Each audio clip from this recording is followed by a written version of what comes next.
As you know, the Delaney Hall detention facility in New Jersey has been at the center of protests and clashes for more than a week now. You were just there, Tom. What did you see? Because there are a lot of concerns raised by advocates and lawmakers about that detention center. Yeah, the concerns are not factual, though. Give me the facts. Give me the details, right? So I went up there.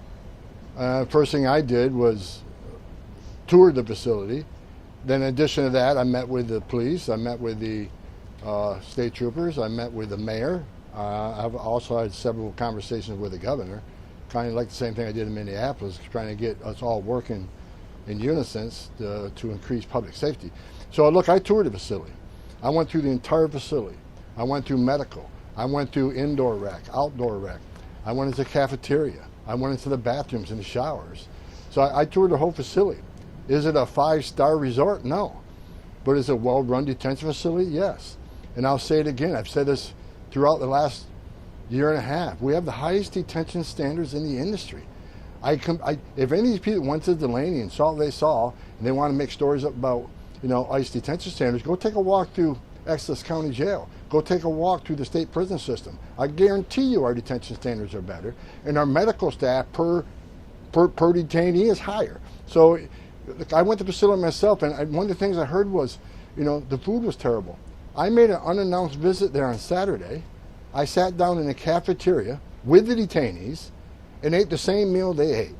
And again, was it a 5-star cuisine? No, but it was spaghetti and meat sauce. It was green beans. It was charred beans. It was a butter and bread. It was fruit drinks. It was a dessert that I didn't eat, but the spaghetti was good. And I'm a pretty big guy, and I didn't finish the meal. I couldn't finish the meal. So, I saw it for myself. So I think a lot of this is based on, people in detention will make accusations because they don't want to be in detention. And there was never a hunger strike. This whole started about people being on a hunger strike. There was never a hunger strike because the few people who didn't eat in the cafeteria were getting food from the commissary. So they were eating. So again, putting out false information because their goal is, and they've said it, the governor said it, the mayor said it, this is about shutting down that facility, and the politicians on the Hill, it's about abolishing ICE. That's what it's about. But they got to give me facts to run down. Me and my staff, we talked to the governor and her staff. Give me specifics. You said there's a miscarriage? Give me a name. You said that someone was attacked by an ICE officer? Give me a name so I can run these things down. I never got any specifics. And when we asked this, well, these are just things we're hearing. Well, it's hard to run down these things if you don't have the information to run down. But as far as what I saw, it's a well-run facility. Mr. Homan, you say that the reports of bad, poor conditions are misleading and inaccurate. In a lawsuit this week, New Jersey officials described overcrowding at Delaney Hall, lack of ventilation. Let's talk about that real quick. Overcrowding. False, negative, lie. It's a 1,000-bed facility. They had 706 people. 706 people in a 1,000-bed facility. Not even close to capacity. There's no overcrowding. But they also described inadequate medical care, unsanitary food, unchecked spread of communicable diseases like COVID-19 and influenza, unsanitary bathroom conditions, and lastly, potentially inadequate tuberculosis infection control practices. And that's coming from the New Jersey Department of Health, not some politician. How does that square with what you're telling me now? I was there. I went to the medical facility. We talked to the doctors and nurses. They said everybody's getting their medication on time. Now, if something broke out, look, this is talking about detention facility. It happens in prisons and jails. If something contagious comes out, other people get sick, just like they do in the public, just like they would do in a hotel, like they do on a cruise ship. Some contagious diseases will spread, but they immediately, the medical program in our facilities immediately take control of that. We got negative pressure rooms. So if we find somebody with TB, they're put in a negative pressure room so they can't affect the rest of the population. These things are mitigated. We're dealing with this all the time. I mean, when I was ICE director, we had a cohort population in the facility because during the border crisis, chickenpox took over a family residential center. We've had measles outbreaks, but we handle them as they come. That stuff isn't isolated to an ICE detention facility. Where do people get, really, really sick in hospitals? I mean, it happens. But we mitigate them, respond to them quickly. I asked the physician there and the nurses, When someone gets really sick, what's the protocol? We take them to the nearest trauma center. So they monitor this stuff. There's medical records. So you know what? What I think the lawsuit's going to show? The lawsuit's going to show that medical attention at this facility is adequate. I'm not a doctor, but I was there and I talked to the professionals there, and I'm satisfied they're doing the right thing. So, sir, you don't have any concerns about Delaney Hall and the conditions there? Not a single concern? Could it be a 5-star facility? Yes. I mean, could we have more doctors and nurses? I don't think so. We got more doctors and nurses per detainee than the state prison does, than the county jail does. I mean, it can always improve. I'm not saying this facility is perfect. I mean, I walked through there. It's an older facility. Upgrades, fine, but nothing is going to take away from detainees' health. Okay. I mean, I was there. I went through it. Sure. And sir, New Jersey Governor Mikey Sherrill and the state inspectors say that they're not being granted full access to Delaney Hall.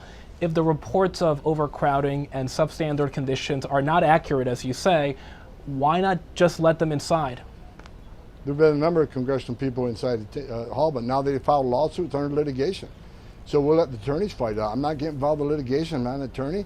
But once you file a lawsuit, then attorneys on each side will work out what's the best way forward. So I don't know, what the access is going to be in the near future, but I can tell you it's under litigation. We'll let the attorneys fight it out. But again, I went through the facility. I stand by the facility. Again, it's not a Hilton. This is not a Grand Hilton. It's a detention center. And I've been in a lot of jails, and I've been in 2 state prisons. I wish they would go to their own state prison, look at that, then come to the Delaney Hall, get something to compare it to. Because I think they'll understand that detention is not a luxury. Detention, and they say they want to shut down the facility, they want us to release detainees. When I looked in, I looked at the files, a lot of people in that facility are mandatory detention by federal statute. We couldn't release them if we wanted to, because there's certain people, whether they're expedited removals, whether they're certain criminal, whether they're final order cases, by law, we have to detain them. And here's what they're not talking about. You want to shut down the facility?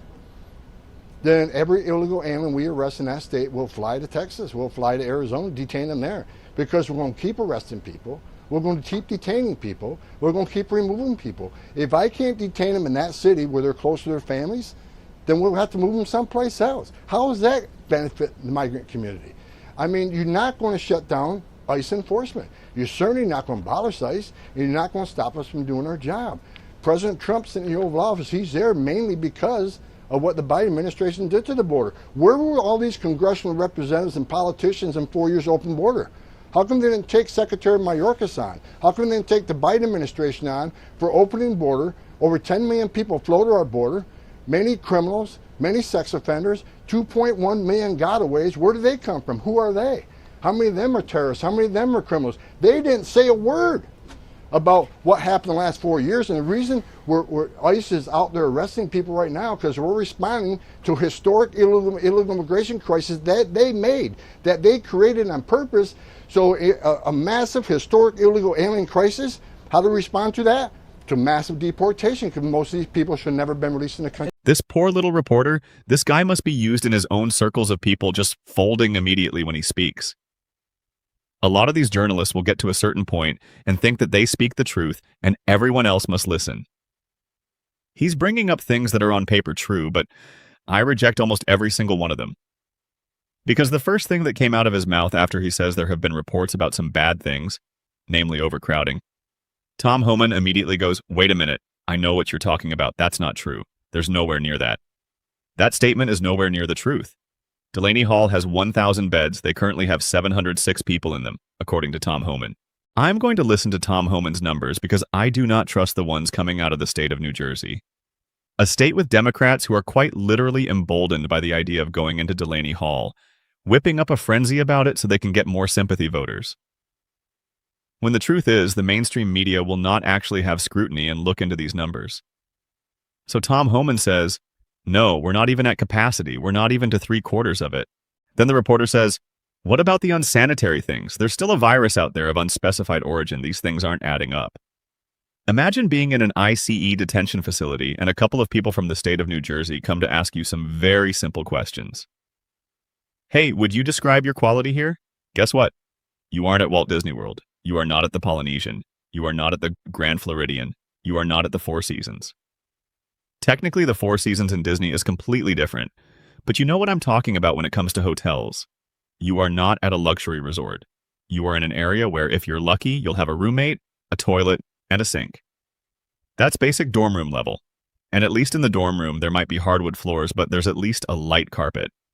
That's dorm living versus prison living. I slightly prefer the dorm living, although depending on what school you went to, they might actually need to replace the mattresses. And you know they're going to in the jails. Then they're talking about sanitary policy. Have you ever been inside of a jail? If you have, you'll notice that there are holding cells. They'll take kids to these holding cells on field trips. That's how I learned about this. They cram all of us in the holding cell and say, okay, this is what it's like on the worst day of the week. All your little friends in here in one room with one toilet and one thing of toilet paper. It was literally designed to scare us at the time. But those are the actual things. As it turns out, I roll my eyes thinking there's no way they're going to be that mean. There's no incentive to be nice when you've been picked up by the police, put in a paddy wagon, and brought down to the station.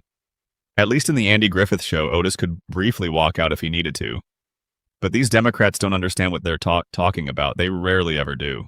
And this is the nice version. The nice version says, hey, we're just naive. I can forgive naivety when you act on that naivety assuming that you are an expert. On the other hand, that's when things start breaking down between us. And then if you know the truth and you sort of just ignore it or you trump it up with something. We're seeing reviews being left here at Delaney Hall. Good grief, a prison is getting a whole bunch of one-star reviews from its own inmates. I'm shocked. Shocked to find that gambling is going on in this establishment. If you get that reference, you're awesome.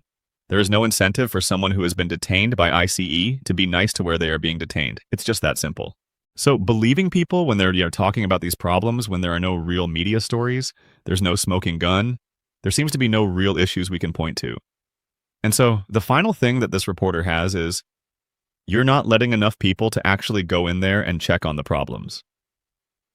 Basically, this reporter, because Tom Homan understands what he's talking about, has gone from there's a crowding problem to, okay, there's not a crowding problem. There's a healthcare problem. Okay, so there's not a healthcare problem.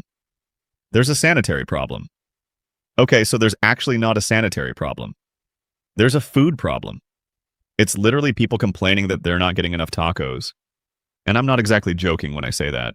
He has moved the goalpost all the way down to the point of, you're just not getting good reviews and you need more reviewers. Give me a break at this point. There's moving the goalpost and then there's going from the 50-yard line all the way past to outside of the stadium. That's what's going on here. It's why people no longer trust the media. CBS hopefully is going to start changing things very soon. That yet remains to be seen, which is probably why Tom Homan went on there to begin with. We're testing the waters to see if CBS is finally going to stop being ridiculous. But it's going to take a while before that happens. Let me know what you think down in the comments below. Don't forget to like and subscribe. Catch you on the next one. Till then, y'all have a good one.